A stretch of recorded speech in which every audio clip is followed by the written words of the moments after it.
A few years ago, I created a list of my favorite Pokemon games, and since then, not only have a bunch of new games come out, but my opinions have actually changed substantially. I think it's important to keep an updated list of the best Pokemon games because I really don't think anybody wants to end up playing the same game 6 times in a row. So, for your consideration, here are my top 5 best main series Pokemon games. To me, Generation 6 was a little disappointing.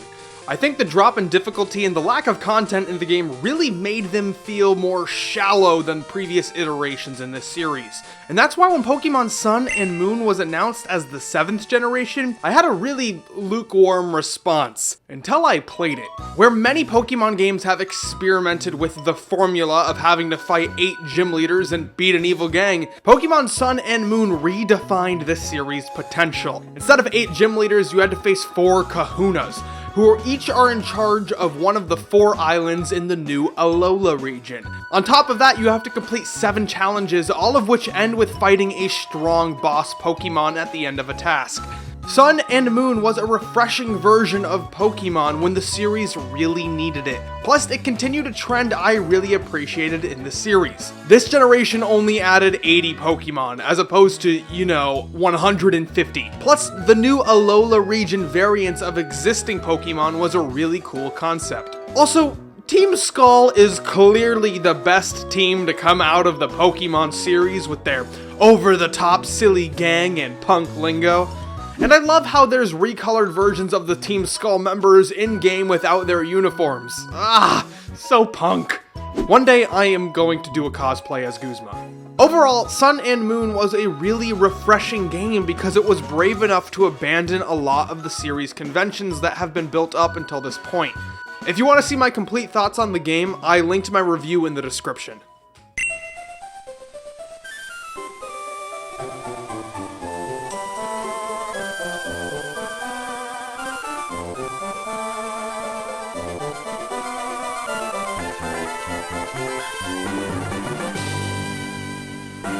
The 3rd generation of Pokemon took everyone by surprise. Where Gold and Silver were slow transitions away from the familiar, Pokemon Ruby and Sapphire ripped the band-aid off.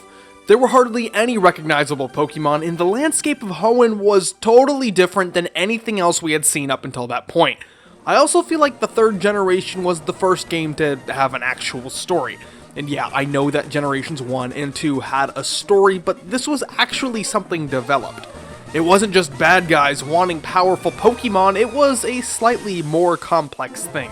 Hoenn's natural and tropical feeling was kept consistent throughout the entire game. From the story to the selection of the Pokemon, I'd say Hoenn was the first region to feel like it could be an actual place. Plus, besides maybe the first Pokemon games, can you name a more iconic Pokemon soundtrack?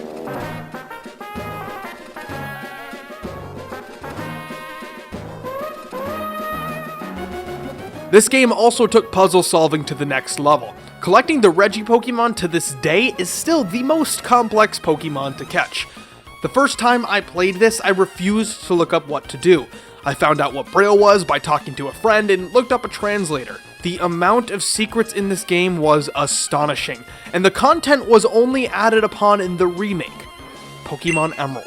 Both Ruby and Sapphire told one side of a story and presented the argument of either Team Aqua or Team Magma, 2 warring gangs. Although both sides had good intentions, their actions were incredibly flawed, and it wasn't until Pokémon Emerald that we got a game that was able to tell both sides of the story and provide a resolution between the 2 groups. It was the first Pokemon game to have cutscenes and a battle frontier. Emerald was the polished and expanded version of Ruby and Sapphire, which was already a great set of games. They were later remade, but I don't feel as if the remakes improved any more than Emerald was able to do, and that was 10 years after Emerald came out. Pokemon Emerald still holds up incredibly well, and playing it is as fun as ever. Last time I did this list, I completely omitted Generation 4.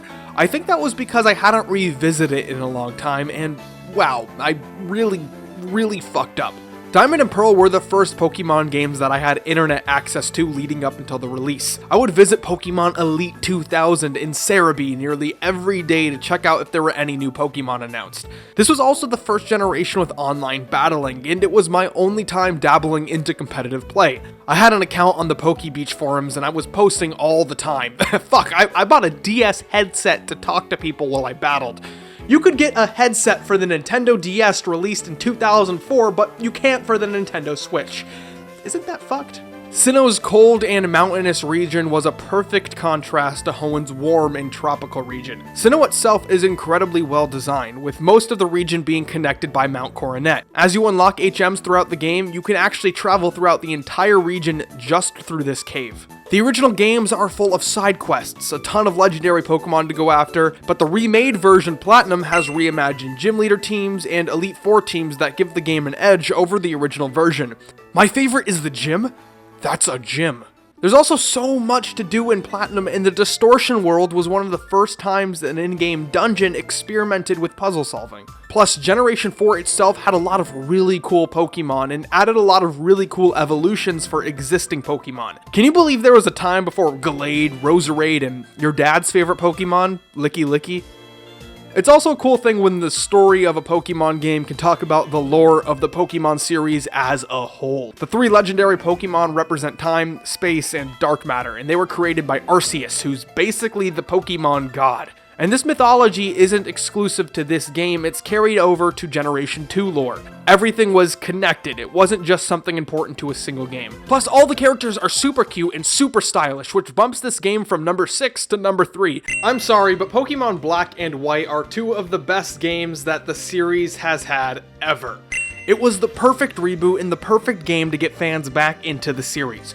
150 new Pokemon were added and there were no familiar faces. The game's also widely different in visual design, and it works because Unova was a completely different region. This was the 5th generation of Pokemon. Every generation prior to this was based on Japan, but Unova was based on New York. Some of the Pokemon were created by American designers, and they all had a pretty urban look to them. Also, I think some of the criticism of these designs is clearly blinded by nostalgia. Okay, yeah, there's a bag of trash and an ice cream cone, but is that any better than the sphere, the mime, or the eggs? Eggs! Fucking eggs! So get off your high horse about Trubbish. Eggs! Or how about the 3 different Pokemon whose evolution is just a version of itself with 3 different heads? Plus, in defense of Trubbish, it's completing a trifecta. Water pollution, air pollution, land pollution. There are tons of great Pokemon designs from this generation, and character designs. I really love Skyla. But it's not only the location and the Pokemon, it's also the story. Black and White is a more mature Pokemon game, and that point is illustrated perfectly with the fact that the protagonists are actually older than any of the other protagonists in the series. Pokemon Black and White doesn't touch an issue that's applicable to real life, it touches on an issue that was always a joke fans would talk about, but never something that you'd expect a children's game to address. Is it morally correct to battle Pokemon? Of course, the comparison has always been drawn to horrible real-life things like dogfighting or fighting, but Pokemon clearly like to fight in universe. I think it's funny because PETA actually did a parody game of Pokemon Black and White called Pokemon Black and Blue, which addresses the same question that the game itself addresses. But even in the game, the morality is blurred until the end. You have personal moments with the game's supposed villain, and for the first time, gym leaders, who have always just been bosses in every other Pokemon game, are actually characters involved with the story. Skyla, I really love you. Oftentimes, Pokemon games will feel like the story and the gym leader challenge is disconnected, but here, the 2 parts of the game are intertwined. In terms of Pokemon games featuring 8 gym leaders and the Elite Four, this one is by far the best. Remakes and updated versions are a part of the Pokemon series, but in my opinion, there's only one remake that was able to significantly update and improve on the original versions: Pokémon HeartGold and SoulSilver. First, let's talk about Gold, Silver, and Crystal. These games were the perfect sequel to the original Pokemon games. Not only was the focus set to a brand new slate of 100 Pokemon, but familiar faces were there to guide the player along. But this was a whole new world.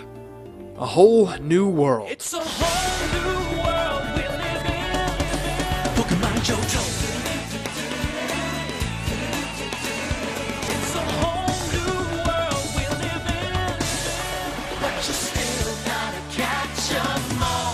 competent Professor Oak was replaced by the slightly silly Professor Elm, and where Kanto was a beacon of science and discovery, Johto was a region of faith and spirituality. Improvements were made above the originals as well. New types were added to balance the game, held items were added, happiness was added, breeding, and Crystal added animated sprites. Once you beat the Elite Four, the same Elite Four that you had to beat as Red in Pokemon Red, Blue, and Yellow, you get to revisit Kanto and see it post Team Rocket and post Red defeating the Elite Four. And that's all in the original versions of the game. HeartGold and SoulSilver, unlike Fire Red and Leaf Green, welcomed all the new updates that newer generations offered and created truly updated versions of the locations and story that the original games had to offer. Things that were missing in the original game, like a completed Kanto region, a Safari Zone, and a Battle Frontier where the Battle Tower was in Pokemon Crystal, were added into the game. And unlike Omega Ruby and Alpha Sapphire, changes made to the story in Pokemon Crystal were held over. But there's also this huge graphical update. The game is gorgeous and incredibly well polished. The player's footsteps can be heard over different materials, and extra colors and detail which you couldn't even imagine in the original game is added, not to mention the availability of Kanto legendaries and event plots added into the game. Also, this is the first game since Pokemon Yellow where a Pokemon will follow behind you, but instead of just Pikachu, every Pokemon is available. But why do I think it's the best? It's a huge game with a ton to do, but it's not overloaded with junk. It's a clean, fun, and truthfully, I do think it's the best set of games in the series. Pokemon is a long-running series, and inevitably I missed your favorite game on this list. I even missed one of my favorite games on the list. I'm also planning on doing a top 5 worst main series Pokemon games, so let me know what games you thought I missed on this list and what games you think should be on that list. Anyways, starting in August, I'm going to be posting weekly videos to this channel, one of the first times I've ever been able to do that, and I'm super excited about it. So if you want to stay up to date on my video posting, please subscribe, enable notifications, and if you want to stay up to date on what's going on with me and, interact with me directly, consider following me on Twitter or following my blog on Tumblr. I know I'm asking you a lot, but it just, it's an easier way to communicate and contact me. Other than that, thank you for watching, have a good day, I'll see you soon.